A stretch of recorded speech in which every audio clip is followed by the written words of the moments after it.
우리 또 인도 선교사 왔는데 한번 인도 말도 배워야죠.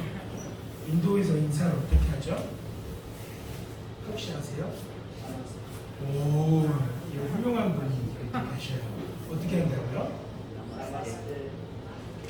나막신이요? 나막신이 아니고 나마스테 이렇게 인사하잖아요. 근데 이건 일반적인 사람들이 당신의 영혼의 평안에 묻습니다 이렇게 인사하는 거고요. 인도에서 크리스천들은 예수를 믿는 크리스천들은 이렇게 인사하는 거죠. 따라해볼까요? 제마시, 자야마시. 네, 이게 무슨 뜻이냐면 그리스도 만세 이 말이에요. 네, 너무 좋죠. 네, 우리 여러분, 우리 거룩한 성 실험교회 성도님들도 만날 때 인사하실 때 이렇게 한번 인사해 보시면 어때요? 예수님 만세! 우리 그리스도 만세! 네. 하나님께서 오늘 이 자리에 오신 모든 성도님들의 모든 죄를 용서하신 줄 믿습니다. 아멘. 아직 용서를 안 받으신 분 다 받으셨어요? 아멘. 그래요? 확실합니까? 아멘. 네, 저와 여러분의 그 주홍보다 붉은 그 죄가 눈처럼 희어진 것을 믿습니다. 아멘.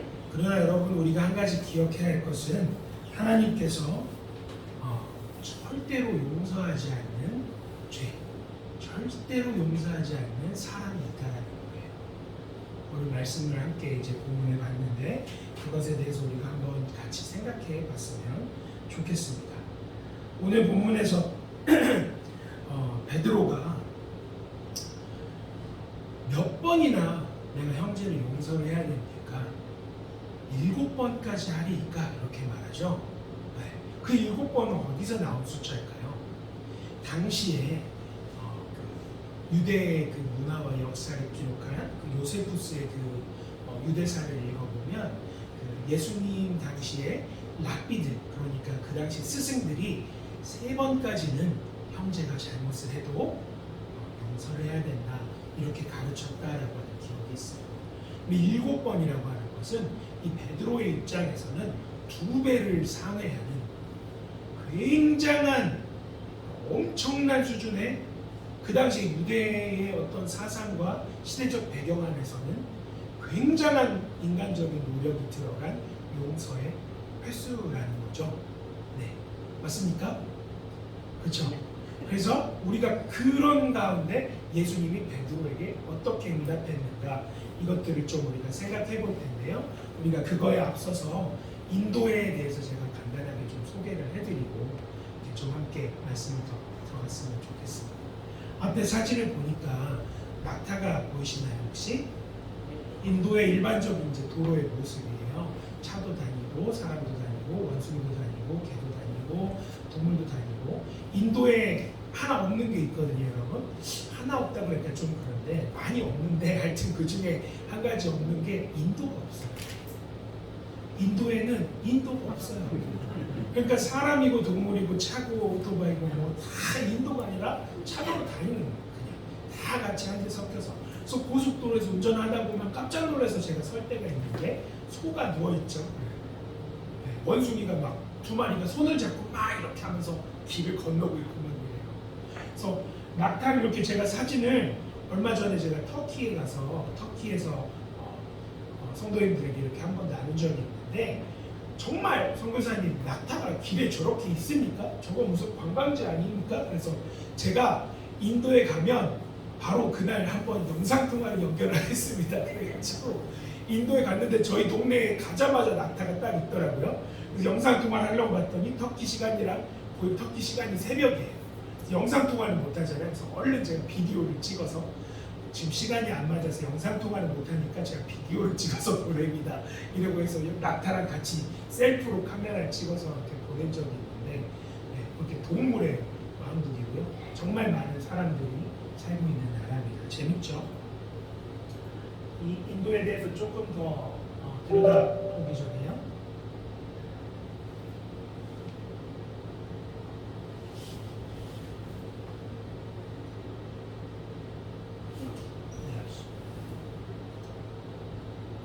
저희 가족을 먼저 좀 소개를 드리려고 해요. 저희 가족은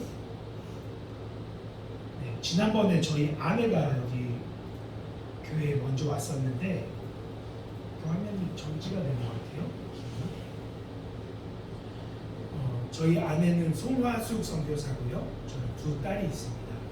큰 딸 이름은 조수아, 그리고 작은 딸 이름은 조아라입니다.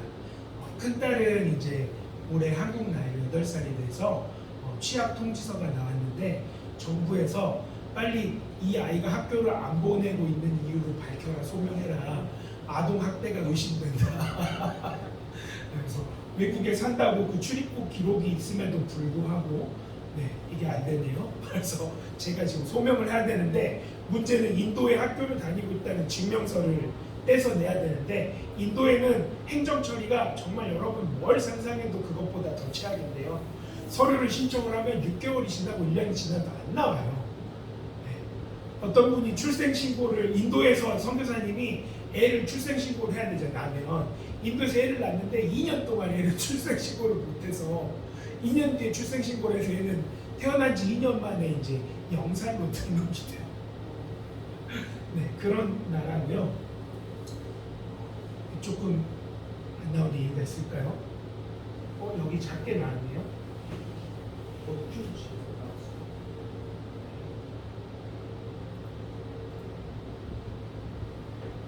슬라이드 쇼로 가면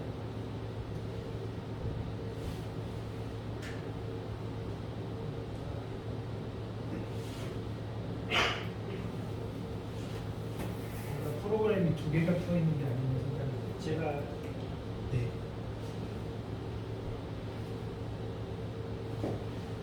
하여튼 그렇게 저희는 4명의 가족이 살고 있고요. 아이들은 현지 이제 학교에 다니고 있고 등교 거부를 조금 하고 있습니다. 그래서 기억나실 때 기도해 주시면 좋겠습니다. 인도 친구들이 이제 특이하게 이제 한국 애들은 얼굴이 하얘니까 와서 이제 자기들은 까맣잖아요. 신기한 거야. 그래서 와서 다 자꾸 만져보고 볼을 이렇게 꼬집고 애들이 맨날 집에 오면 볼에 멍이 들었어요. 야, 왜 볼에 멍이 들었니? 그러면 다 와서 한 번씩 이렇게 만져본다고. 되게 세게 만져보잖아요. 그래서 다 멍이 들어서 이렇게 오고요. 그리고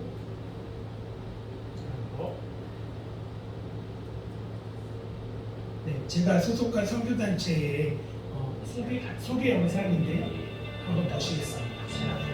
GP는 시대를 앞서가는 선교단체입니다. GP는 여러분들이 상상할 수 있는 모든 것을 할 수 있는 곳입니다. GP는 정말 좋은 단체입니다. GP는 선교사들에게 오아시스 같은 단체입니다. GP는 선교를 소품으로 만들어주는 곳입니다. 1968년도에 이제 처음 시작한 킴이라는 선교단체가 이제 모델가 돼서 글로벌 파트너스라는 이름으로 지금 활동하고 있는 선교단체인데요. 대한민국 최초의 자생 선교단체. 외국 자본이나 외국 선교사가 수립하지 않고 한국인들이 세계 선교에 헌신해야겠다는 마음으로 수립한 그런 선교단체입니다.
인도 교회 가운데 이제 선교사 진학생들이 꾸준히 감소해서 지금은 거의 이제 많이 없어졌는데요.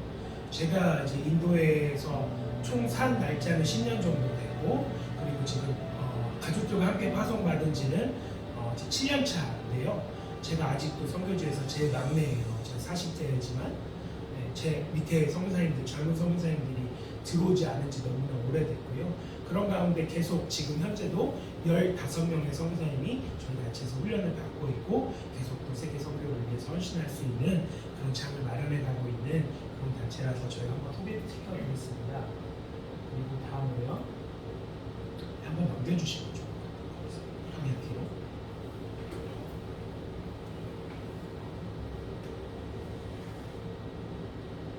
네. 제가 인도에 처음 갔는데, 방향키로 오른쪽 버튼 한번 눌러서 넘겨주세요. 안 넘어갔는데 한 번 더요.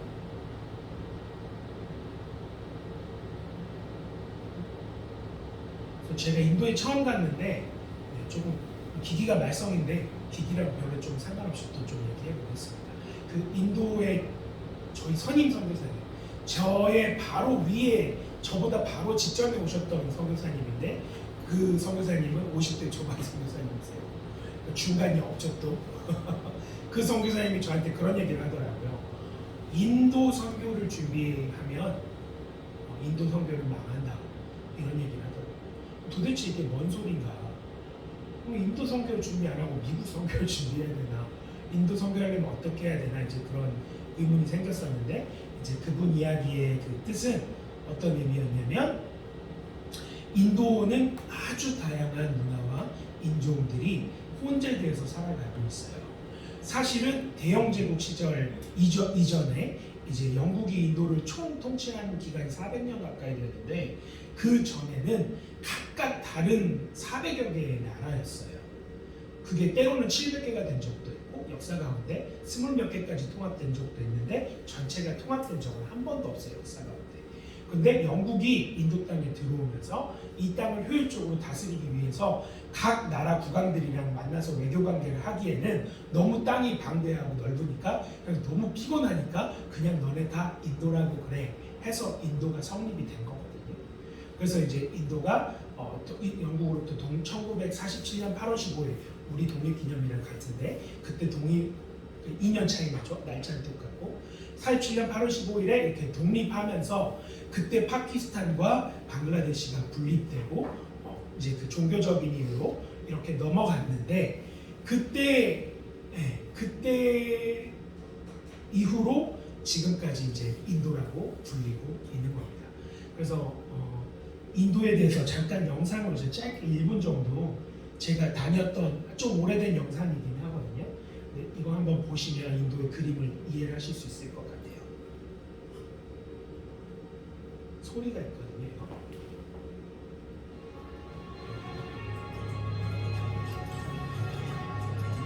사람들이 그냥 건너다니죠. 복잡해도 다니다 보면 누구든 나오고, 홀리라고 하는 인도의 이제 축제인데요.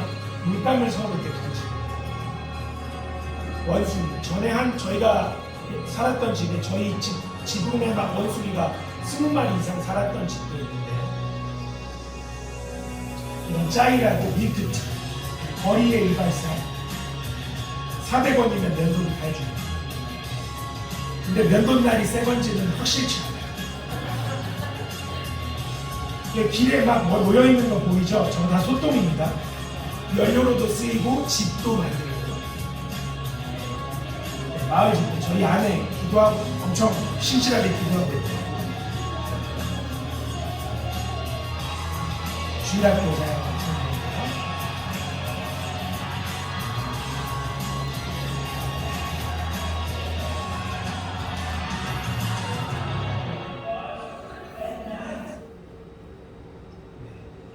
이때 임신 했을 때 배가 좀 나왔죠.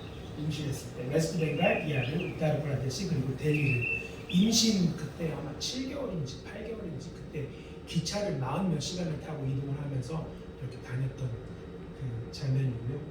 네, 넘기겠습니다. 제가. 네, 인도에는 총 705개 종족이 있다고 해요. 보면 무슨 까만 사람, 하얀 사람, 빨간 사람, 노란 사람 다 있죠. 네. 잘 보면 중국 사람, 몽골 사람 같이 생긴 사람들도 있고 다 인도의 종족이고요. 이거를 크게 4개의 인종으로 우리가 구분을 할 수 있는데요. 북서쪽, 인도의 북서쪽, 그러니까 지금의 아프가니스탄, 파키스탄 이쪽을 통해서 이제 인도로 들어온 아리안족. 그러니까 지금 우리가 맨 왼쪽에 터번 쓰고 있는 시크교도인데 이 사람 얼굴을 보면 백인이죠. 그렇죠? 그러니까 아리안들은 유러피안이에요. 쉽게 얘기하면은 그러니까 서유럽이나 동유럽 사람들하고 유전자를 대조하면 거의 80% 90% 일치합니다. 그리고 이제 두 번째 사우스 인디안즈 이 사람들이 인도의 이제 토속민들인데요. 원래 인도의 주인들이에요. 근데 백인들이 이렇게 아리아인들이 내려오면서 이 사람들이 남인도로 쭉 밀려나가서 현재는 남인도에 주로 거주를 하고 있고요. 그래서 보면 아주 까맣죠. 웃으면 밤에 웃으면 이만 보이는 그런 사람들이고 세 번째 뮬라토라는 사람들이 이제 이게 세대를 거치면서 지금 현재 인도의 메이저 인종으로 자리를 잡고 있어요. 이제 혼혈이죠. 혼혈 쉽게 얘기하면 갈색의 피부를 갖고 있죠. 진한 갈색. 맨 오른쪽에 있는 사람들 보면은 우리랑 비슷하게 생겼죠. 약간 중국인 같기도 하고 티베트 사람 같기도 하고 인도인이에요. 다 모두 다 인도인이에요. 그러니까 인도는 도대체 어떤 사람들이 사냐라고 하면은 그냥 모든 사람들이 살고 있다라고 생각하시면 되겠습니다. 그 이제 지정학적인 위치가 그 이유이기도 한데요. 잘 보시면 동남아 그리고 중동으로 이어지는 딱 중간에 교두보에 위치하기 때문에 실크로드에서 아주 제일 핵심적인 역할을 했고 향신료 이런 것들이 발달한 것도 거기에 기인합니다. 이제 주변 국가 상황을 보시면 이제 인접 국가 중에서 방글라데시, 파키스탄 같은 경우는 분립된 나라죠. 인도에서 그 이슬람 교도들이 힌두가 주요 종교인 이제 인도에 살기 힘드니까 양쪽으로 이렇게 분립해서 나간 거고요. 그 밖으로는 이제 아프가니스탄을 시작해서 스탄 나라들이 쫙 있죠. 뭐 카자흐스탄, 뭐 키르기스탄, 뭐 우즈베키스탄 이런 나라들이 있고 인도의 그 북동쪽으로 향하게 되면은 히말라야 레전이에요. 그래서 거기는 네팔, 뭐 티벳 뭐 이런 나라들, 부탄 쭉 올라가면 뭐 내몽고까지 나오겠죠. 동쪽으로 이제 방글라데시 경계를 넘어가면 미얀마부터 시작해서 동남아가 이제 시작이 되는 거고요. 이런 식으로 형태가 되어 있다 생각하시면 되겠고 인도의 메이저 종교 힌두교는 거의 80%에 달합니다. 이게 80.01이 된 지가 벌써 16년이 됐어요.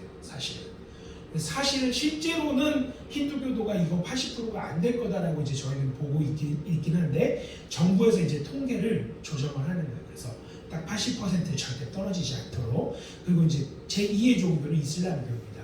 13.4%인데 이게 인도 인구가 14억 명이 넘어갔거든요. 그래서 지금 13점 몇 프로라고 해도 인도에 사는 무슬림이 2억 명이 가까이 됩니다.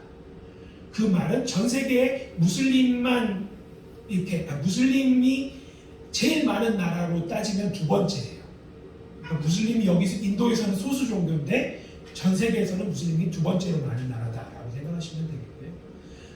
그리고 이제 세 번째로는 이제 기타 종교를 여러분들 소개를 시켜드리면 시크교, 불교가 인도에서 발생했죠. 힌두 왕자였던 이제 고타마 부다 그 사람이 석가모니가 이제 보리스 나무 아래서 깨달음을 얻어가지고 자비와 평등이라는 가치를 힌두교에다가 접목시켜가지고 만들어낸 게 이제 불교고요. 자이나교 그리고 개신교는 현재 저희가 1% 미만이라고 이게 공식 통계는 나오는데 실제로는 저희는 3~4%까지도 보기도 합니다. 네, 기독교 박해 지도라는 것이 이제 월드 와치리스트에서 매해마다 이제 리뉴가 되는데요. 2022년도 들어가면서 1위였던 북한이 2위가 됩니다. 그거는 바로 아프간이 탈레반 정권에 의해서 이제 다시 잡히면서 1위 박해 국가로 올라갔고요. 인도는 꾸준히 10위권 안에 이제 들고 있어요. 인도 바로 다음 밑에가 잘 보시면 사우디아라비아죠. 중동의 그 아주 무서운 이슬람 국가 사우디아라비아보다도 인도는 박해 수준이 높은 나라다라는 거 이해하시면 되겠고요. 그 다음으로는 좀 제가 재미가 없으실 것 같아서 1장 2단 3다 3우라고 하는 주제로 간단하게 인도에 대해서 주제로 한번 설명을 해보겠습니다. 1장 하나에 긴 게 있다. 이게 뭐냐? 겐지스강. 2,400뭐 한 80km 정도 되는데요. 동서로 어마어마하게 긴 강이에요. 우리나라 뭐 남쪽에서 북쪽 한반도로 해도 2,000km가 절대 안 나오는데 네, 어마어마한 강이죠. 인도의 젖줄이고 여기는 바라나시라고 하는 힌두 이제 성지인데 축제 때마다 이렇게 수백만 명씩 수백만 명씩 모여듭니다. 그렇고요. 두 개의 짧은 게 있다. 2단. 첫 번째는 수명인데요. 한국이 이제 올해 제가 조사를 해보니까 83.4세더라고요. 평균 수명이. 혹시 83.4세 이상 되시는 분 계신가요? 아직 없으신가요? 알겠습니다. 우리 다 평균 이하인 걸로 하겠습니다. 근데 인도는 보시면 많이 올랐어요. 네, 2017년 기준으로 61세였어요. 근데 지금 많이 올라서 70세 정도 되었다. 빨리 죽는다, 인도 사람들은. 그래서 인도 사람들은 본인이 40, 50대가 되면 노인으로 인식해요. 자기 자신. 네. 그래서 제가 대학원에서 이제 인도에서 대학원에서 그 인도 고대사를 학생들하고 같이 공부하면서 제가 비자 문제를 해결했는데 친구들 어떤 친구가 막 저한테 이제 같이 공부하니까 다 친구니까 다 막 편하게 지내니까 막 어떤 남자가 저한테 와서 몸으로 막 이렇게 장난을 거는 거예요. 그래서 저 가만히 있었죠. 그래 귀엽다 이렇게. 걔는 23살이었거든요. 근데 다른 옆에 있던 애가 갑자기 걔를 막 이렇게 말리는 거죠. 하지마 이러면서 왜 그러나 이렇게 보고 있었더니 그러니까 막 장난치던 애가 왜? 그랬더니 야 피터 너네 삼촌보다 나이 많아. 그래서 저한테 야, 피터 너 몇 살이야? 저한테 물어보더랬어요. 나이를 말했더니 걔가 그 다음부터 장난을 안 치더라고요. 그래서 이제 한국 사람들은 가면 좀 젊어 보이는 효과가 있다. 할렐루야. 인도로 많이 오시기 바랍니다. 인도 문맹률은 세계 200여 국가 중에 하위 37위 수준이에요. 어마어마하게 좋아진 겁니다. 13위였어요. 2020년도 기준으로. 지금 문맹 퇴출 운동을 활발하게 벌이고 있기 때문에 어마어마하게 문맹이 좋아져서 100명 중에 70명가량이 자기 이름을 쓰고 적을 수 있게 됐어요. 나머지 100명 중에 30명은 자기 이름을 읽고 쓸 줄을 몰라요. 네, 그런 곳이다. 그래서 두 번째로 짧은 것은 바로 가방끈이 작다. 이렇게 얘기할 수 있겠고요. 인도의 아이들 너무 예쁘죠. 눈도 크고. 인도 전역에는 19세 이하 어린이 청소년 인구가 3억 명이 넘습니다. 지금. 전체 인구의 25% 이상을 차지하고요. 그 중에 60% 이상이 초등학교 이상 학력을 얻지 못하고 있습니다. 10명 중에 4명만 초등학교를 졸업하고 있고요. 다른 친구들은 다 그 나이 때면 자기의 밥벌이를 해야 됩니다. 그런 상황이다. 여러분들이 알아두시면 좋겠고요. 교육 성교가 중요하겠죠. 그래서 세 가지 많은 것이 있는데 첫 번째로 이제 많은 것은 인구가 많다. 그러니까 이거 되게 많다고 했는데 얼마큼 많냐? 인류학자들이 지난 2018년에 중국을 인도가 이렇게 2027년 8년쯤 되면 따라잡는다. 이런 통계를 냈어요. UN에서 조사한 거예요. 근데 코로나를 이 사람들이 예상을 못했어요. 중국은 코로나 때 계속 산화 정책 이어져 왔고 인도는 봉쇄령을 내려서 집 밖에 못 나오고 정전이 계속되니까 집에 살 게 없다 보니까 출산율이 엄청나게 늘어났어요. 그래서 지금 보시면 어제 제가 네이버에서 검색한 거예요. 인도가 현재 14억 2,862만 7,663명으로 전 세계 인구 1위입니다. 중국을 제쳤어요. 여러분 지금 상식을 바꾸시면 됩니다. 인도가 제일 많은 나라 중국 2번이에요. 아셨죠? 중국 1번인 줄 아셨죠? 오늘까지는. 자, 그런데 인도에 그것만 많냐? 언어가 많다. 언어가 6,000개가 있어요. 징그럽죠. 근데 무슨 경상도, 전라도 뭐 이런 말이 아니라 문자가 달라요. 문자가. 단어가 달라요. 예를 들어서 힌디로 양파는 삐아지예요. 마라띠어로는 이 양파가 깐다예요. 다르죠. 그럼 통하겠어? 야, 삐아지죠. 그게 뭔데? 저거 깐다야 이렇게 하겠죠. 그렇겠죠? 완전 어휘와 문자가 다르다. 다른 언어다 그냥 외국어다라고 생각하시면 되겠고요. 그래서 총 공용어가 인도 정부에서 공식적으로 이거 우리나라의 공용어야라고 한 거야. 이거가 17개. 네. 그러니까 그러니까 원래 각각의 나라였던 거를 생각해 보면 언어의 차이성을 여러분들이 유추해 보실 수 있을 것 같고요. 또 많은 거는 힌두 신이 많아요. 3억 3천만이랍니다. 힌두 사제가 저한테 힌두 신이 3억 3천만이 있대요. 제가 거짓말하지 말라고 했어요. 왜냐하면 사람이 태어나서 죽을 때까지 숫자를 세면 몇 가지 셀 수 있습니까, 여러분? 1억을 못 세요. 오늘부터 세시는 분도 있을지 모르는데 세지 마세요. 1억 못 셉니다. 네.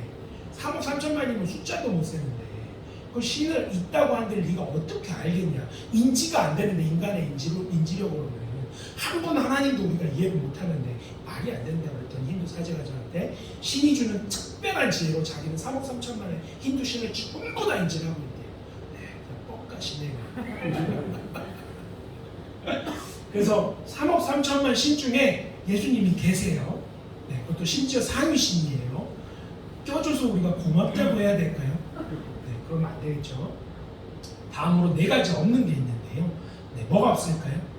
햄버거 있어요. 뭐가 없을까요? 역시 우리 목사님 엄청난 지성을 가지고 계시는데 소고기, 네, 소고기 버거 없어요. 인도에 가서 맥도날드에 가도 빅맥이 없습니다. 네, 다 치킨 버거나 양고기 버거 이런 게 있어요. 맛이 없겠죠? 네, 실제로 맛이 없습니다. 그리고 또 뭐가 없어요? 인도도 없는데 또 뭐가 없냐면 누가 차로라고 하셨어요? 이따가 저한테 음료수 하나 드시면 되겠습니다. 차선이 없고요. 네, 신호등이 없어요. 그죠? 다녀요. 그냥 저렇게. 차선이 최근에 이제 대도시를 중심으로 시범 운행을 하고 있는데 그 차선을 3개를 그려놨더니 차들이 5대씩 다녀요. 전혀 차선을 있다는 거에 대해서 전혀 신경 쓰지 않고 처음에 운전하는데 얼마나 그게 스트레스가 되든지. 또 뭐가 없냐? 또 뭐가 없을까요? 정시 운행이 없다. 어느 날 인도 기차를 기다리는데 기차가 정시에 들어와요. 아그라라는 역에서 제가 콜카타를 가는 기차를 기다리고 있는데 아그라 역에 정시에 기차가 들어요. 너무 놀래가지고 역무원한테 기차가 정시에 들어와요. 사메버르 토끼 트레나테 그랬어요. 그랬더니 그 역무원이 웃으면서 깔까해. 무슨 말이냐? 어제 거야. 24시간 연착됐다고. 네, 저는 솔직히 웃기진 않아요. 조금 힘들어요. 네, 또 뭐가 없냐? 화장실이 없다. 아가씨들이 뭘 들고 가냐? 물통을 하나씩 이고 가죠. 저거 이제 한 다음에 해결하려고. 기차를 타고 이제 기차를 보통 2박 3일씩 저희가 타고 이동하는 일이 많은데요. 이제 워낙 땅이 넓으니까 남한에 33배 정도 되거든요. 땅이.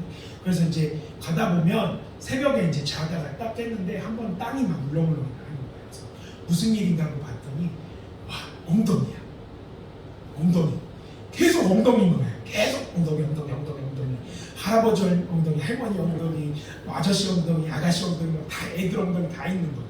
이게 뭔가 했더니 전부 새벽에 기찻길에 나와가지고 기찻길에 있는 그 주변 마을 사람들이 나와서 기차를 향해서 엉덩이를 하고 일을 보는 거예요. 왜냐? 마을 쪽으로 하면 마을 총각들이 다 보기 때문에 안 돼. 그러니까 기차를 향해서 다 하니까 우리는 어차피 지나갈 사람이니까 엉덩이를 다 보여주더라고요. 그래서 아주 신기한 경험을 했습니다. 그때 제가 사진을 찍어놓지 못한 게 지금이 아니에요. 다음에 보면 꼭 찍어와서 보여드릴 수 있도록 하겠습니다. 그래서 인도의 최고의 신랑은 누구냐? 화장실이 있는 집의 신랑이다. 네, 3집 중에 한 집도 화장실이 없어요. 네, 그런 상황이기 때문에 인도 사람이랑 결혼을 만약에 하실 자매인들이라도 있다. 결혼 경력이 자녀이 있다. 화장실 있냐? 물어보십시오. 아셨죠? 너네 집 화장실 있어? 이렇게 꼭 해야 돼요. 안 그러면 기찻길에 가야 됩니다. 인도는 이제 가난한 나라죠. 그죠? 근데 통계적으로 보면 인구는 우리나라의 26배가 넘고 영토는 33배가 되고 GNP, 총생산이죠. 국민 총생산이 1.8배예요. 근데 너무 인구가 많으니까 이걸 쪼개놓으면은 1인당 총생산은 적은 거죠. 그런데도 불구하고 이제 인도는 앞으로 성장 발전의 가능성이 매우 높은 나라인데요. 2030년을 기준으로 했을 때 세계 국민 총생산을 이렇게 비교해 보면 중국이 월등하게 1위로 올라가고요. 인도가 2위가 됩니다. 현재도 인도는 총생산이 전 세계 5위예요. 그리고 미국이 3등이 되겠죠. 쭉쭉 우리나라가 아직 없네요. 우리나라는 지금 인구가 적어서 그래요. 젊은 분들 화이팅. 저도 아직 둘인데 하여튼 하나님 주시면 주신다까지. 네, 델리에서 뿌네까지. 네, 저희가 델리에서 저희가 사역을 하다가 저 뿌네로 내려갔는데요. 차로 26시간 정도 안 쉬고 달리면 26시간 걸리는데요. 그럼 한 보통은 길이 너무 좋지 않기 때문에 하루에 8시간 이상 운전하는 게 거의 힘들어요. 체력적으로. 그래서 보통 한 3일 정도 이렇게 걸리면 이동한 날 이렇게 일하시면 되겠고, 현지인들하고 이제 있는 모습들 좀 보여드리고요. 교회에서 이제 예배 끝나고 친수 사역하고 마을 신방 가는 거. 여기는 14살짜리 아가씨가 이제 애를 낳아가지고, 네, 애가 태어난 지 8일 만에 제가 이제 신방을 저기 천막촌에 사는 집에 신방하러 가는 모습이고요. 네, 여기도 태어난 지 여기도 3주 만에 이제 소남이라는 이제 저희 지역에 있던 자매인데 그 집에 이 가족들을 저희가 전도하기 위해서 꾸준히 이제 방문했었던 곳이고요. 아내가 이제 현지 학교에서 미술 교육하고 있는 모습, 현지 대학에서 이제 대학생들 대상으로 강의하는 거, 그리고 이제 단기팀 이제 한국에서 왔을 때 이렇게 팀 사역으로 이제 마을 아이들을 모아서 이렇게 프로그램을 했던 거, 그런 거고요. 하나님의 용서 오늘 말씀 계속해서 좀 더 이어가면요. 제가 혹시 몇 분까지 맞춰야 될까요? 내일까지만 하도록 하겠습니다. 자, 최대한 좀 빨리 해보도록 하겠습니다. 아까 이게 화면이 안 나서 오래됐는데, 우리 베드로가 그래서 아까 7번까지 하면 되냐고 했던 예수님의 응답이 뭐였죠? 7번을 몇 번이라도 70번이라도 70번까지라도. 그러면 이제 우리가 이거를 단순하게 산수로 계산하는 이제 뭐 그런 학자들도 있었어요.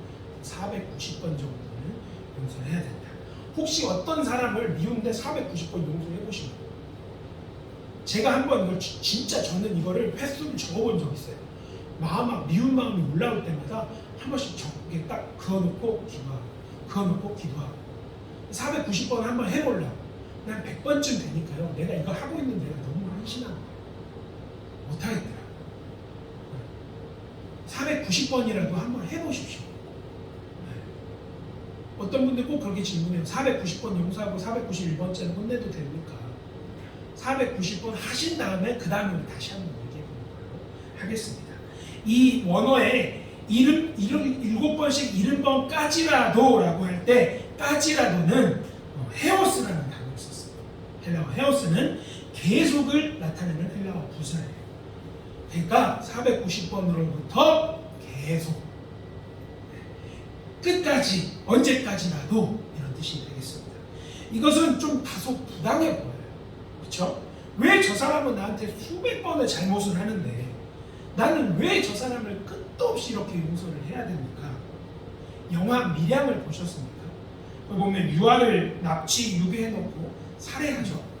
네. 그 사람이 이제 감옥에 gat혔는데 용서를 해주려고 그 엄마가 찾아가죠. 용서를 해주려고. 정말 그 가슴에 고통을 다 끌어안고 하나님 앞에 그것들 다 내려놓고 용서해 주려고 가는데 그 사람이 대뜸한다는 소리가 나는 하나님으로부터 용서를 이미 받았대요. 그러니까 네가 나를 용서할 필요가 없다는 거야. 나는 하나님으로부터 용서를 받았기 때문에. 진짜 저는 그거 보는데 속이 터지더라고요.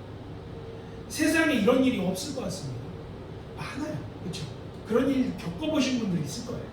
나는 선의로 다가가고 그 사람에게 좋게 하려고 했는데 나에게 악행을 하는 사람, 악담을 하고 내 뒤에서 나를 나쁘게 험담하는 사람 얼마나 많습니까? 그렇죠? 그런 사람을 우리가 가슴이 아무리 답답하고 괴로워도 계속 용서를 해줘야 된다면 하나님이 도대체 우리의 마음의 그 심정을 이해를 하긴 하시는 걸까요? 우리가 이렇게 마음이 어렵고 괴로운 것을 우리 하나님이 한 번이라도 생각해 보신다면 우리한테 계속해서 용서를 하라고 말씀하시면 안 될 것만 같습니다. 그런데 바로 이 다음에 붙는 23절은 무슨 얘기가 나오냐면요. 여러분 천국에 대한 얘기가 나와요. 예수께서 말씀하시는데 천국에 대한 비유를 말씀하시는 거거든요. 여러분 맞아요. 이게 무슨 얘기냐면 이 용서라는 것은 천국과 상관이 있는 거예요. 이 천국에 대한 이야기와 동시에 예수님이 지금부터 하시고 싶으신 말씀은 천국을 살아가는 백성들의 삶에 대한 이야기를 하는 거예요. 바로 저와 여러분에 대한 이야기를 하고 계신 거예요. 세상의 법이 아닌, 세상의 이해가 아닌, 세상의 어떤 그런 법칙이 아닌 하나님 나라에 들어와서 살 하나님 나라의 백성들의 그런 천국에 합당한 사람들에게 맞는 그런 법에 대해서 이야기를 하고 계신 거예요. 23절에 결산이라는 단어가 나오죠. 이것은 왕과 그 종들 사이에 어떠한 계약이 있어서 그 시한이 다 지나감에 따라서 정리할 채무가 있었다는 거예요. 동시에 이것은 성도들이 말세의 심판의 때에 하나님 앞에서 결산하는 것을 직간접적으로 암시하는 말씀이기도 합니다. 그러니까 잘 들어보셔야겠죠. 자, 이 비유에서 첫 번째 등장하는 인물이 있어요. 그 인물은 1만 달란트 빚진 자입니다. 1만 달란트라고 하면 우리가 감이 잘 오지 않는데 천문학적인 숫자입니다. 1만 달란트는 1달란트가 6천 데나리온이거든요. 1데나리온은 하루 보통 품꾼이 품삯을 받는 품삯이에요. 그러면 6천일을 일해야 1달란트가 되는 거죠. 그러면 1만 달란트는 6천만 일을 일을 해야 벌 수 있는 금액이에요. 어마어마하죠.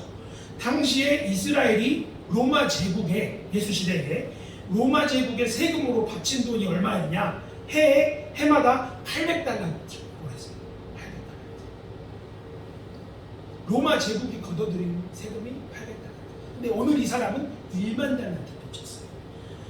열왕기 상의 10장 10절에 보면 시바 여왕이 솔로몬에게 바친 금액이 120달란트예요.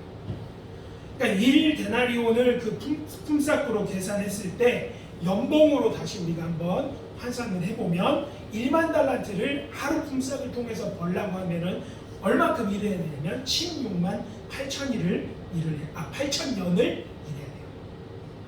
그러니까 이것은 말이 안 되는 숫자예요. 개인이 질 수 있는 빚이 아니에요. 국가 단위의 어떤 조공이나 이것을 한참 상회하는 말도 안 되는 천문학적인 그런 금액이에요. 예수님이 비유를 하는데 예수님은 항상 생활 밀착형 비유를 하셨거든요. 여기서는 왜 이렇게 천문학적인 숫자를 그러면 대입하셨나? 이유가 있겠잖아요. 근데 그 이유는 무엇이냐면 이것은 구원, 천국과 관련된 이야기라고 제가 말씀드렸죠. 구원을 위해서 우리가 지불해야 될 우리 죄에 대한 삭세에 대한 이야기예요. 자력으로는 불가능하다는 얘기예요. 뭔 짓을 해도 개인이 이 죄의 삭스를 치를 수 없다는, 로마서가 강력하게 얘기하는, 죄의 삭스는 사망밖에 없는 거예요. 다른 방법이 없어. 그 얘기를 지금 하고 있는 겁니다. 그런데 이 1만 달란트를 빚진 사람에게 기적 같은 일이 일어나요. 27절 말씀해 보니까 그 주인이 종을 가만히 보니 그 인생이 불쌍하더라. 그래서 그 천문학적 액수의 빚을 탕감해 줘 버려요. 한 방에. 여러분, 이 빚진 종의 입장에서는 상상조차 못할 일이 생긴 겁니다. 단서도 조건도 없어요. 나중에 니네 자손이 갚아 이런 거예요. 3대 뒤에 갚아 이것도 아니에요. 1000만년으로 나눠서 갚아도 아니에요. 갚지 말라고 하고 있어요. 본 구절은 하나님께서 죄인인 우리들을 용서해 주심을 나타내고 있습니다. 이 빚의 탕감을 위해서 종이 무엇을 했습니까? 한 게 없어요. 우리는 이것을 전적인 하나님의 은혜라고 부릅니다. 우리가 할 수 있는 여지가 있으면 은혜가 아니에요. 우리가 아무것도 그거에 대해서 할 수가 없을 때, 하나님만 하실 수 있을 때 그것을 해주실 때, 그것이 바로 은혜입니다. 우리가 우리 죄의 문제를 해결하기 위해서 우리가 할 수 있는 것은 무엇입니까? 아무것도 없습니다. 오직 그리스도의 보혈의 능력만이 여러분의 죄를 구원해 주실 수 있는 것을 믿으시기 바랍니다. 아멘. 그런데 바로 이 다음 장면에 정말 말도 안 되는 일이 벌어져요. 1만 달란트의 채무를 깨끗하게 씻음받은 사람이 발걸음도 가볍게 거기서 나가는데, 왕궁에서 나가는데, 나가던 길에 자신한테 빚진 사람을 딱 만나는 거예요. 근데 저는 이 본문의 장면을 읽을 때마다 너무 섬찟해요. 내가 이 사람 같은가. 너무너무 무서운 거예요. 그 많은 빚을 탕감받았는데 나에게 진 그 빚이 있는 사람을 내가 딱 만났을 때 내가 어떻게 하느냐. 한번 봅시다. 어떻게 하는지. 28절에서 30절에 보니까 1만 달란트를 탕감받은 그 종이 자신에게 얼마? 100데나리온. 그러니까 100일 품삯이죠. 100일 품삯. 16만 8천 년 대 100일. 이 100일짜리 품삯을 빚진 사람, 자신의 빚의 60만 분의 1에 해당하는 그런 품삯이에요. 태양의 질량이, 태양이 이만하다고 할 때 지구는 점이잖아요. 태양의 질량이 지구의 33만 배거든요. 이 빚의 차이는 60만 배라니까요. 미치겠죠. 근데 그 사람을 어떻게 하냐? 그 100데나리온 빚진 사람의 멱살을 잡아요. 목을 잡았다고 성경에 나와 있어요. 흔들어요. 이 사람을 잡고 돈을 내놓으라고. 내 돈 내놓으라고. 근데 이 100데나리온 빚진 사람이 어떻게 하냐? 백제라고 안 해요. 뭐라고 하냐? 엎드려서 빌어요. 갚겠습니다 제가. 근데 이 1만 달란트 탕감받은 사람이 어떻게 해버리냐면 그 사람을 잡아다 옥에다 넣어버려요. 갚을 수 있는 여지도 안 줘요. 넣어버려요. 여기서 우리는 우리의 모습이 혹시 이렇게 하나님 앞에 보이지는 않을지에 대해서 정말 통렬하게 자신을 반성할 필요가 있다고 생각이 됩니다. 우리는 하나님의 자비를 구할 수밖에 없는 존재임에도 불구하고 우리 형제에 대해서는 자비 베풀기를 싫어하는 아주 완악한 그런 인간의 전형적인 모습을 우리 안에 가지고 있기 때문입니다. 이 말씀을 꼭 맺으려고 하는데요. 사랑하는 여러분, 자신이 가장 가까운 이웃이라고 할 수 있는 가족, 그리고 친구, 교회 신앙의 동료들을 사랑하기는커녕 그들을 용납하지도 용서하지도 못하면서 저기 멀리에 있는 인도의 누구를 그 카스트도 이름도 모르는 사람을 사랑한다고 말하면 안 돼요. 그건 거짓이에요. 위선입니다. 여러분 옆에서 굶주리고 있는 사람이 있는데 선교지에 선교비를 보내지 마십시오. 여러분들은 위선적인 사람으로 저는 절대 만들고 싶지 않습니다. 먼저 여러분 주변을 일단 둘러보십시오. 여러분들이 용서하지 못하고 있는지 아직 손을 내밀고 있지 못한 사람이 누가 있는지 먼저 여러분들 돌아보시기 바랍니다. 서로 용납하십시오. 저 사람이 나에게 잘해서 내가 그 사람한테 잘하는 것은 세상 사람들도 다 해요. 힌두교인들도 그거 다 해요. 시크교도도 하고 자인교도도 하고 불교도도 다 해요. 그거는 누구나 다 하는 일입니다. 예수님께서는 오늘 저와 여러분들에게 어떻게 도전하시냐면요. 누가 너의 오른뺨을 치거든 왼뺨을 돌려 대라고 말씀하십니다. 좋게 2대 맞고 끝난다고 말씀하신 적이 없어요. 왼뺨 된다고 왼뺨 맞고 끝난다고 말한 적이 없어요. 여러분 뺨이 찢어지고 피가 나고 뼈가 뭉개질 수도 있습니다. 그래도 예수님께서는 그렇게 하라고 말씀하시고 계신 것입니다. 우리 선교사들은 복음을 당하다 수많은 저주를 당합니다. 인도에는 정말 저주스러운 욕과 말들이 많거든요. 어떤 선교사님이 복음 전하러 말을 들었는데 어떤 사람이 뒤에서 막 쳐주고 네 어머니를 죽여서 사지를 찢어 거리에 걸어두겠다고 얘기했어요. 그 사람의 그 선교사님이 뭐라고 말했냐? 그렇게 해서 만약에 당신이 구원을 받을 수 있거든 내가 100번이고 나와 내 어머니를 그렇게 당신을 위해서 죽도록 하겠다. 그러나 우리 어머니는 지금 천국에서 나와 당신을 기다리고 계신다. 나와 함께 천국에 가지 않겠냐. 그 얘기를 들은 그 저주하던 사람이 그 자리에서 무릎 꿇고 눈물을 흘립니다. 제 아내가 놀랄까봐 제가 아내한테도 나누지 못한 이야기예요. 제가 혼자 전도하러 절에 들어갔는데 인도인이 저한테 그렇게 얘기를 했어요. 너의 여동생을 죽이고 그 시체를 강간하겠다. 그렇게 얘기했어요. 그리고 너의 집을 불태우겠다 이렇게 얘기했어요. 그렇게 저주를 퍼부었는데 제가 다행히 남동생밖에 없어요. 그래서 그 저주가 공중에서 사라졌어요. 할렐루야. 여러분 인도에서는 복음이 환영받지 못하고 있습니다. 수많은 선교사들이 또 믿음의 형제들이 예수를 믿는다는 이유만으로 예수님의 이름을 말한다는 이유만으로 두들겨 맞고 고초를 당하고 모욕을 당하고 핍박을 당하고 있습니다. 우리는 그저 예수님의 이름을 외칠 뿐입니다. 인도의 근본주의가 계속 강화되면서 이제 여자와 아이들을 선교하며 그들에게 복음을 전하며 우리에게 주어지는 형벌이 커졌습니다. 이제는 인도 정부에서 선교사들을 합법적으로 10년 동안 감옥에 가둬놓을 수 있습니다. 현재까지 한국 선교사가 최대 장기로 감옥에 살았던 케이스는 7개월이에요. 이제는 제가 여자나 아이들에게 복음을 전하다 잡히면 10년을 살아도 제가 할 말이 없어요. 법의 명시가 되었어요. 그리고 형을 살고 나오면 끝이 아니라 2억 원의 벌금을 내야 됩니다. 제가 만약에 감옥을 가면 여러분 그때부터 2억 원을 준비해 주십시오. 그래야 제가 한국에 돌아올 수 있습니다. 그냥 인도에서 죽어라. 그렇죠?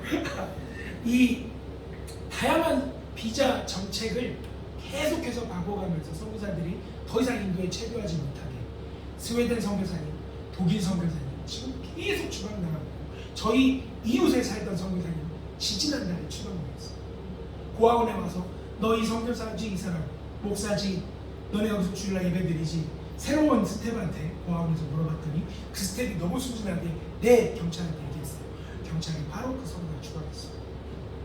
그 일들이 저희 옆집에서 일어나고 저희 바로 윗마을에서는 또 다른 합동체 선교사님이 마을에 전도하러 갔다가 청년들하고 뒤치게 맞고 경찰에서 며칠간 조사를 받고 현재는 한국에 또 도피 와 있는 상황입니다. 2014년도에 1,400가정이었던 인도 주재 한인 선교사가 현재 660가정 남았습니다. 그분들 중에 저처럼 뭐 일시 한국에 들어오고 뭐 다른 사정으로 제3국에 가 있고 이런 분들을 제외하면 실제 인도에 선교하고 있는 선교사들은 3,400명 가량일 것으로 생각합니다. 14억을 저희가 전도를 해야 되는 인도를 위해서 여러분 기도해 주십시오. 네. 오늘 예수께서 저와 여러분에게 들려주신 이 천국 복음은 하나님의 한없는 사랑과 용서로 우리가 죄에서 구원을 얻었음을 시사하고 있습니다. 인도 사람들이 우리를 계속해서 핍박할지라도 우리가 그들에게 보여야 할 것은 사랑입니다. 나의 사랑이 아니라 바로 예수 그리스도의 사랑입니다. 여러분 삶 가운데 이제는 구원받은 백성으로서의 품격 있는 삶을 사시길 바랍니다. 형제를 미워함으로 여러분 스스로 삶을 지옥으로 만들지 마십니다. 한 유명한 미국의 배우였다가 작가였던 이 사람이 한 얘기가 있습니다. 마음에 복수심을 품는 것은 내 자신이 독약을 먹으면서 상대방이 죽기를 바라는 것과 같다. 마음속에 미움이 들어오고 형제를 용납하고 용서할 수 없을 때 가장 고통받는 영혼은 여러분 자신인 것을 인지하시기 바랍니다. 네. 그런 여러분들은 어쩔 수 없는 그렇게 갈 수밖에 없는 우리의 존재를 이해하시고 그것을 치유하시기 위해 이 땅에 오신 분이 예수 그리스도이신 것을 믿으시기 바랍니다. 예수 그리스도 의지하십시오. 예수 그리스도 붙드십시오. 예수 그리스도와 동행하는 삶을 사는 여러분 되시기를 우리 주 예수 그리스도로 축원합니다. 아멘. 네, 이제 저희 말씀을 맺고요. 주요 사역 한 가지만 소개해드리고 마치도록 하겠습니다.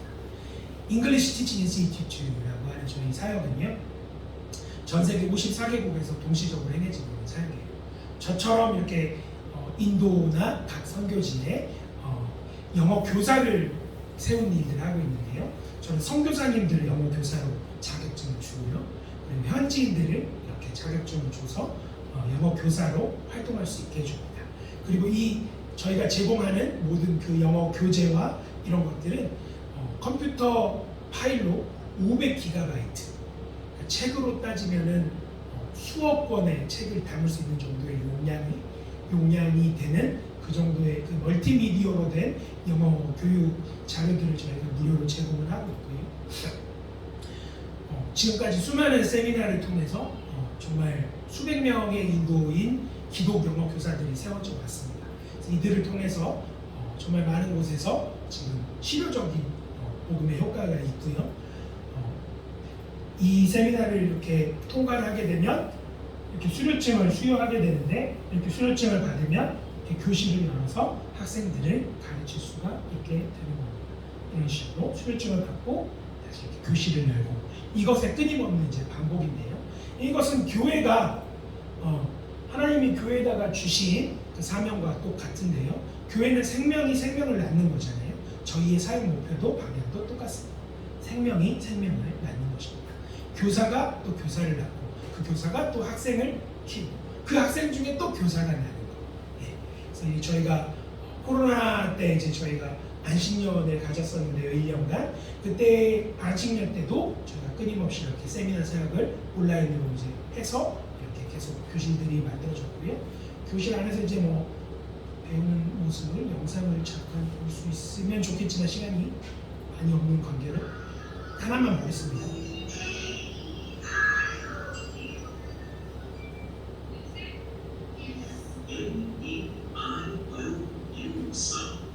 네, 인도에 이렇게 멀티미디어 교재를 통해서 영어를 가르치는 교육기관이 거의 전무합니다. 그래서 이제 저희가 이런 최신의 교육 기법과 그 안에 말씀 암송, 찬양 이런 것도 다 들어가는데요. 말씀을 암송을 시키는데 이게 성경이라고는 얘기를 안 해줘요. 어디 몇 장 몇 절에 이렇게 안 알려줘요. 그래서 성경을 109절을 암송을 하는데 애들이 이게 성경인지를 몰라요.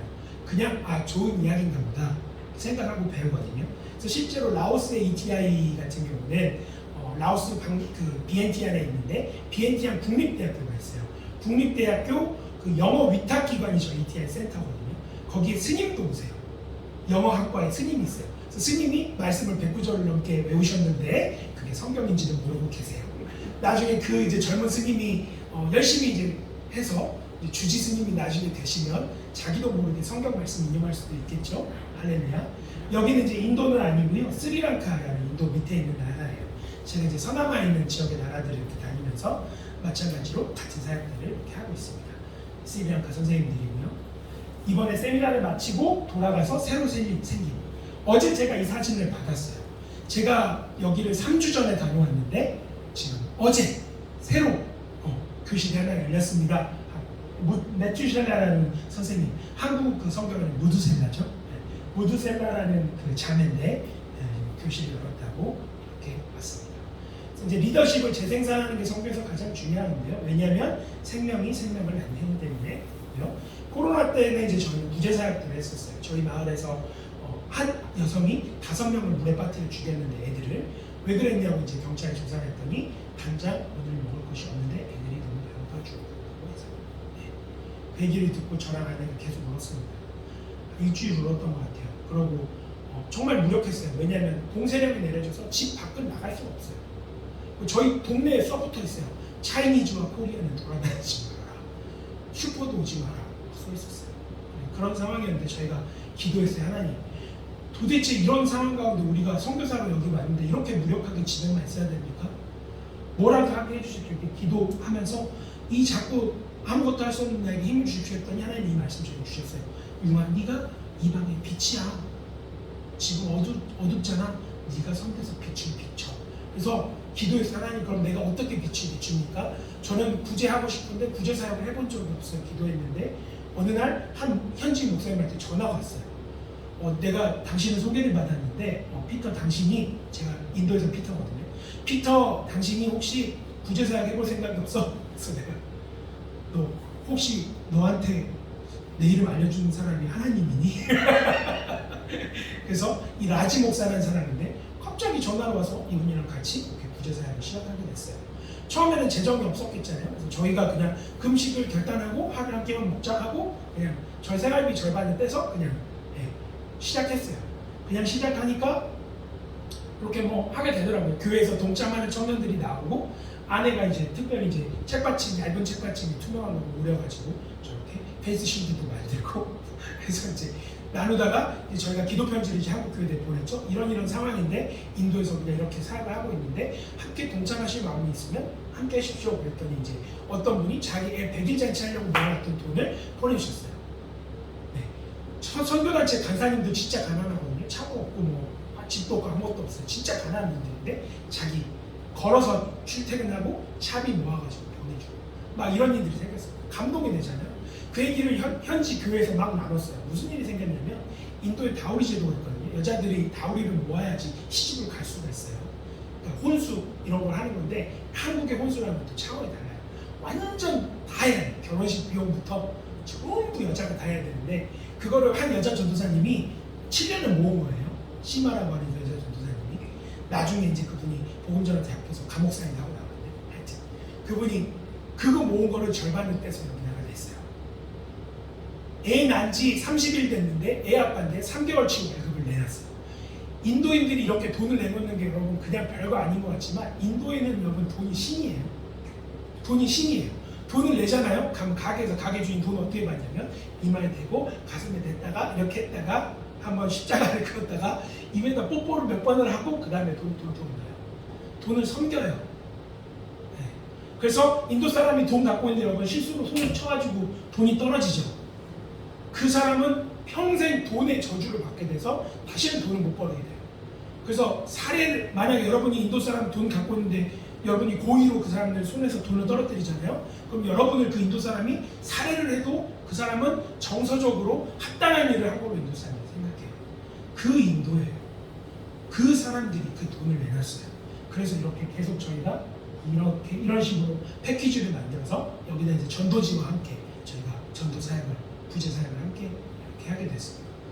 뭐 수많은 슬럼들이 있는데 코로나 기간 동안에 저희가 감사하게도 1,300여 가정을 이렇게 죽지 않고 살아있는 상태로 유지할 수 있도록 이렇게 도울 수가 있었고요. 그때 이제 한 하루에 2톤에서 3톤 정도 제가 쌀과 밀가루와 이런 것들 날랐던 것 같아요. 그때 이제 허리가 엄청 안 좋아졌는데 하나님께서 은혜로 지금 많이 회복해 주셨습니다. 그 이후로는 이제 조금 봉쇄령이 풀리면서 경제적으로 이제 사람들이 일을 할 수 있게 되니까 위생 마스크, 위생 교육과 함께 복음을 저희가 전했고요. 그렇게 해서 마을들에 들어가다 보니까 학교가 개척됐고요. 네, 그리고 문서 사역들이 더 발전되고 개발되기 시작했어요. 저희가 이제 북부 언어로 하던 것이 지금 인도에서 17개 언어로 지금 문서 사역이 되고 있고요. 만화 전도지를 통해서 저희가 보급하고 있는 복음의 내용들입니다. 그리고 거기에서 이제 파생돼서 히즈쇼라고 하는 3D 애니메이션으로 주일학교를 지금 저희가 인도 가운데 보급을 하려고 하고 있어요. 인도에는 주일학교가 없어요. 아이들이 이렇게 어린 예배 때 와서 아침에 찬양 같이 하다가 말씀 시작하면 다 나가서 마당에서 노는 게 주일학교예요. 네, 주일학교가 없어요. 그래서 이제 이 친구들에게 이렇게 정말 한국의 발전된 그런 주일학교 프로그램을 가져가서 지금 하려고 해요. 저희가 더빙을 위해서 번역 작업을 24편 비디오를 마쳤고요. 네, 그것들 더빙하기 위해서 많은 비용이 필요해요. 언어 하나 하는데 7,500만 원 지금 예산이 잡혔는데 그럼 17개 공용어를 하려고 하면 13억 정도 됩니다. 네. 여러분 돈 많이 버셔야겠어요. 그렇죠? 네. 하나님께서 여러분들에게 물질의 축복을 주시고 또 인도로 흘려보내실 줄 믿습니다.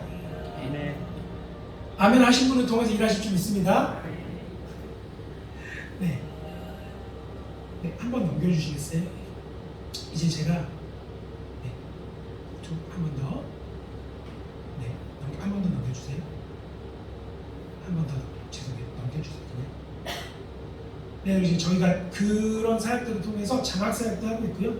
개인이 이제 35,000원을 매달 후원하시면 한 명의 영어 교사를 꾸준히 영어 전문가 겸 말씀의 전문가로 키워낼 수 있는 저희가 사역들을 하고 있는데 개인 이제 장학금을 보내주시면 그분의 이름을 따서 권복음 목사님인데 복음 장학금, 최정옥 권사님인데 정옥 장학금 이러시고 회사에서 보내주시면 저는 가난한 주식회사인데 가난한 장학금 이러시고 제가 몇 명에서 장학금 연결 사역을 또 하고 있습니다.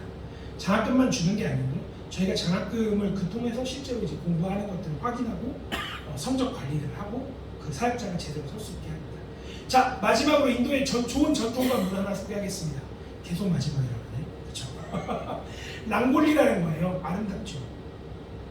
쌀가루 같은 걸로 하는 거거든요. 색깔을 막 입혀가지고 하기도 하고 축제나 이런 때 하기도 하고 남인도 같은 데는 어떤 집은 매일 해요. 저 아침마다 어떤 사람이 하냐면 그 집에서 나이가 제일 많고 제일 지혜로운 여성, 여기도 아름다운 여성들이 참 많으신데 그 집안에서 가장 지혜로운 여성이 이걸 합니다.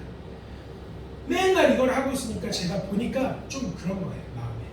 저희 집 건너편에 그 할머니가 매일 이걸 했거든요. 새벽에 나와서 보면 매일 하고 있어요. 제가 이제 새벽에 기도하려고 나와서 건너편에 보면 맨날 이걸 하고 있으니까 아, 저 사람 뭔가 힌두교에 이런 뭔가 미신적인 행위를 하는 것 같긴 한데 뭔지는 잘 모르겠다. 이런 마음이 들었어요. 그래서 내가 최소한 저 사람보다 새벽 기도를 빨리 시작해야겠다. 그래서 제가 5시 새벽 기도 하던 거를 4시에 나가니까 할머니가 없더라고요. 4시에 나가서 막 기분 좋게 찬양했어요.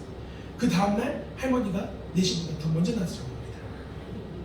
영적인 대결이 있습니다, 여러분. 제가 3시까지는 못했어요. 하여튼 그런 경쟁도 있었는데 한 번은 제가 너무 궁금해서 가서 물어봤어요. 할머니 도대체 이게 뭡니까? 이게 왜 정하는 겁니까? 했더니 너무 충격적인 얘기였어요. 당신이 외국인이라 잘 모르는 것 같은데 청년, 이거는 낭골리라는 거야. 뭐냐면 우리 집에 이게 문이야. 이 문을 통해서 참되고 복된 신은 들어오고 악하고 나쁜 신은 못 들어오는 문이야. 근데 제가 이 얘기를 듣고 머리 한 대 맞은 것 같은 게, 여러분, 이 세상에 유일하고 참된 분이 신이 누구예요? 인도 사람들이 하나님을 기다리고 있구나. 신이 3억 3천만인데 그 신을 다 숭배하는 게 아니고 그 중에서 진짜 참된 신을 이 사람들이 기다리고 있구나. 우리 아버지 하나님이 이 사람들 마음 문 앞에 서서 문을 두드리면서 열어주시면 들어가서 더불어 먹고 함께 친구가 되어서 살아주시는 것처럼, 그렇게 예수님이 기다리시는 것처럼 인도 사람들도 우리 예수님을 기다리고 있구나. 이런 마음이 들어서 되게 감격이 되더라고요. 그래서 그 자리에서 그 할머니를 축복하고, 내가 아는 참된 신이 우리 예수님이 당신의 집에 와서 영원토록 함께 해주시기를 기도해도 괜찮겠냐 그랬더니 기도해달래요. 할머니 머리에 안수하고 막 기도를 예수님 이름으로 기도했습니다. 해버렸어요. 할머니가 땡큐. 네, 인도를 여러분 기억해 주시고요. 저의 이름이나 저의 얼굴을 까먹으셔도 좋지만 인도의 굉장히 어려운 이 선교적 환경이나 목숨을 걸고 사역하고 있는 선교사들 외에도 정말 현지의 믿음의 우리 형제 자매들이 정말 귀합니다. 자신의 집이 불탑니다. 교회가 불탑니다. 예배 드리고 있으면 돌이 날라들어서 창문을 깨고 들어옵니다. 그 가운데도 믿음을 잃지 않고 지키고 살아가고 있는 그들을 좀 기억해 주시면 감사하겠습니다. 오늘 말씀 여기서 마치도록 하겠습니다. 기도하겠습니다. 하나님 아버지, 감사합니다. 우리 사랑하는 우리 귀한 거룩한 시온교회 아름다운 성도님들, 아버지들의 삶이 주님 가운데 늘 언제나 복되게 하여 주시옵시고, 하나님 아직 우리 가운데 용서하지 못한 마음이 있습니까? 형제에 대한 미움이 남아있습니까? 하나님, 우리가 우리 자신을 위해서, 우리 자신의 영혼을 위해서, 하나님의 영광을 위해서 오늘 이 시간 그것을 끊어내도록 주님 도와주시옵소서. 하나님, 이제는 천국 백성으로서의 거룩한 삶, 품이 있는 삶을 살 수 있도록 우리의 삶을 종용하여 주시옵시고, 우리가 나아가는 모든 발걸음 가운데 주님 앞서 행하시며 주님 함께하여 주시며 주님과 동행함으로 나의 삶이 복되고 나의 삶이 최고였다라고 고백했던 요셉의 고백처럼 주님 이들과 언제나 동행하여 주시옵소서. 너무나 귀하고 아름다운 이 교회, 또 이 교회를 섬기시는 종영훈 목사님과 또 우리 사모님 목사님 가운데 주님 언제나 동행하여 주시고 영역을 질면하게 하여 주시고, 아버지들과 언제나 함께 하심이 이 교회 가운데 기적처럼 증거로 드러나게 주님 함께 해 주시옵소서. 이 옷 가운데 예배하는 우리의 모든 시간을 주님께서 기뻐 받으신 줄 믿고 살아계시고 우리 죄를 위하여 십자가에 기꺼이 달려 죽으셨다가 3일 만에 부활하시고 승천하심으로 다시 오겠다고 약속해 주신 우리의 구원자 되신 예수님의 이름으로 감사하며 기도드렸습니다. 아멘.